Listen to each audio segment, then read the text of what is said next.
Isang mapagpalang umaga po sa inyong lahat, may angels at lalo-lalo na sa ating mga bagong followers. Today nga pala may angels ako ay sobra po ang saya dahil na-reach na po natin ang 36,000 followers. Parang kailan lang po nag-celebrate ako ng 35 ba o 34,000 followers. So ngayon tayo ay nasa 36 na may angels. So for today's video pala may angels, syempre nandito na po ako sa aking trabaho dito sa bahay ng aking amo. At for today's video, ang ating lulutuin ay spaghetti na nilaw ko pala may angel ay ground turkey kasi yan po yung nandyan sa loob ng rep nila amo. So yun may angel, pag pala ako'y nagluluto ng spaghetti dito ay naglalagay po ako ng kamatis. Simula po pala may angel nang tumuntong ako dito sa bansang Europe.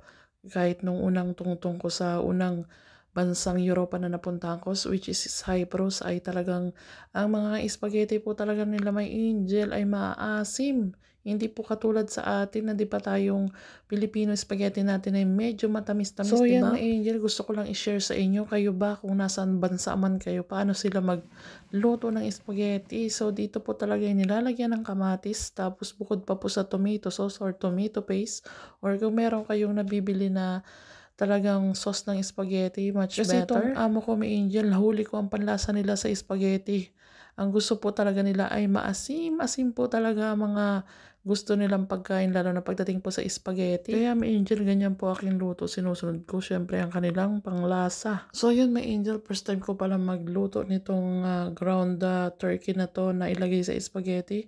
Pero mukhang masarap naman siya may angel kasi 'di ba healthy naman yata po ang turkey. So may angel, tingnan niyo po ang aking pagluluto. Bukod pa po sa kamatis, naglalagay din po ako ng tomato paste para pandagdag linamnam at maasim-asim sa ating lulutuing spaghetti. So ayan, konting luto na lang po ng ating ground turkey. At para mamaya ay mailagay na natin ang spaghetti noodles. So lalagyan ko pa po yan na syempre ng konting tubig para mas-sauce at hindi po dry ang ating spaghetti. So ngayon naman may angel, ang ilalagay ko naman po ay yung sauce na nabibili ko yan. Basahin nyo na lang po. Braille po yung tatak ng binibili ko ng sauce ng spaghetti. At also yung pasta rin po. At tatak braille din po. Naalala nyo ba may angel nung ako'y nagluto po ng spaghetti? Di ba ang nilaw ko po dati ay meatballs at talagang nagustuhan po nila yun. Pero ngayon para maiba naman, lahukan naman natin siya ng ground turkey naman po ang ating ilalagay may angel para masarap-sarap naman siya lalo. So may angel, tinitikman ko po muna ang sauce niyan. Then yung sunod nating pagtikim ay yung syempre na yung ground turkey, kung luto na ba siya or hilaw pa ba or maalat na ba.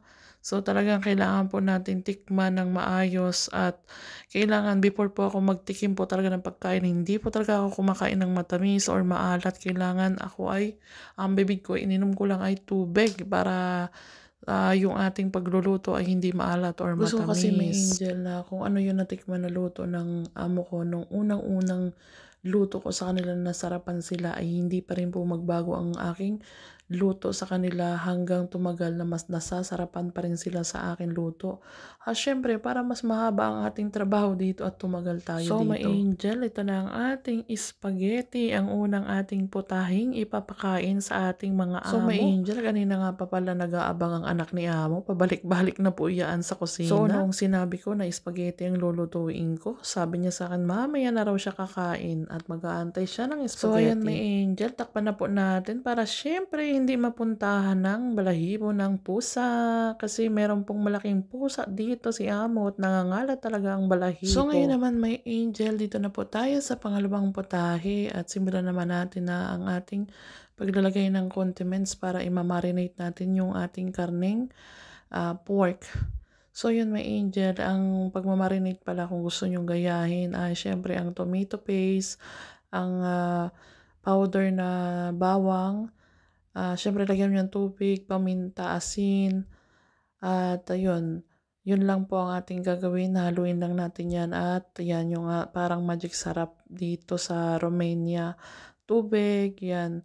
So before natin ilagay yung sauce na yan ay kailangan lagyan mo muna natin ng kaunting asin ng ating pork para malasa po. So yan, ilalagay na natin yan ang ating sauce. At ilalamasin nyo po yan, no angel. Paano ba sasabihin ko sa tamang word? Parang ang laswa kasi nung lalamasin. So yun, gaganyanin nyo po yan. I-spread nyo po yung sauce na yan doon sa ating pork. At yan, lagyan din natin siya ng laurel para mabango po yung ating i-oven na karne. So ngayon naman may angel ay sineset up ko na po yung ating oven para mamaya bago natin na matapos ang paglalagay ng mga condiments nito, mga kung ano-ano pang anik-anik, ay mainit na yung ating oven. So ngayon may angel, ang ating sunod ay lalagyan natin siya ng red na onion. Yan, para pampabango din po kasi ang pampadagdag panlasa. So yan. Yun, mekos-mekos po natin ulit yan. Sabi nga po ni Mr. Nobody. So yan, lalagyan din syempre natin siya ng gulay para pangpahaba ng buhay nila amo. So hindi po pala ako magluluto ngayon ng rice kasi may nakita pa po akong rice dun sa kanilang rep.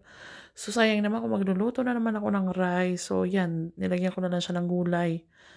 Yan, ipapasok na po natin ang pork steak. So yan, mag-antay po tayo kasi sinet ko po siya ng 1 hour. So may angel, 1 hour po yung nilagay natin kasi nga po minsan po yung ating karne po ay medyo matigas. Depende po kasi yan doon sa karne. Minsan naman may madaling maluto. So ngayon naman may angel, dito na tayo sa pangalawang putahe natin.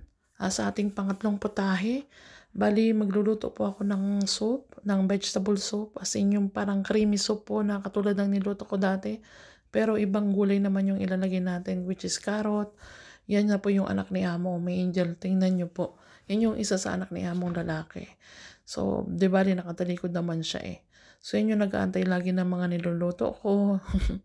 Nakakatuwa, natutuwa ko dyan sa batang yan. So, ito na may angel. Tingnan nyo kung ano yung soup na ating lulutuin. Tapos, lagyan ko siya ng isang sibuyas. So, nakita nyo broccoli, carrots, at saka, ano bang tawag dyan? Parang zucchini, yung parang upo sa atin. And also, may angel, ang ilalawak pala natin dyan na yung 2 hita ng manok. So, may angel, ito na po yung ating karne. Tingnan nyo, may angel, oh. Yan yung sinasabi ko sa inyo. Kaya kung bakit, dinadagdagan ko yung oras ng ating yung set natin doon sa oven kasi nga minsan po may pork na medyo matigas, matagal siyang maluto. So ayun, may angel, ibalik po ulit natin ang ating pork steak. At ito may angel, ito na po pala yung ating niluto na 2 hita ng manok. At ayan, hihimayin po natin yan, tatanggalin natin ang buto kasi ilalagay po natin yan doon sa soup. Yun, kasi ang gusto kong ma-attain may angel ay yung wala tayong oil doon sa ating lulutuin. So yan, gusto ko kasi healthy ang ating soup, vegetable soup nila Amo.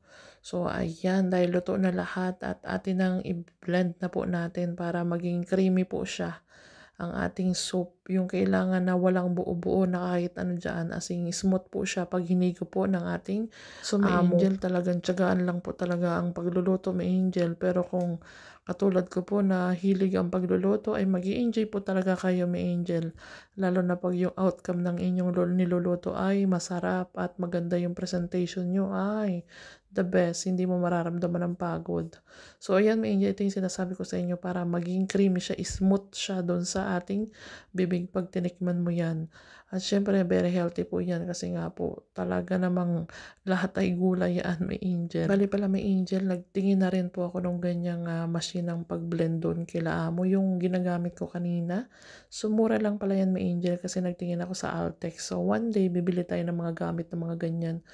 Kasi napaka-helpful po sa kitchen, may angel. So, atin ang tikman ng ating soup, kung ano na ba ang lasa.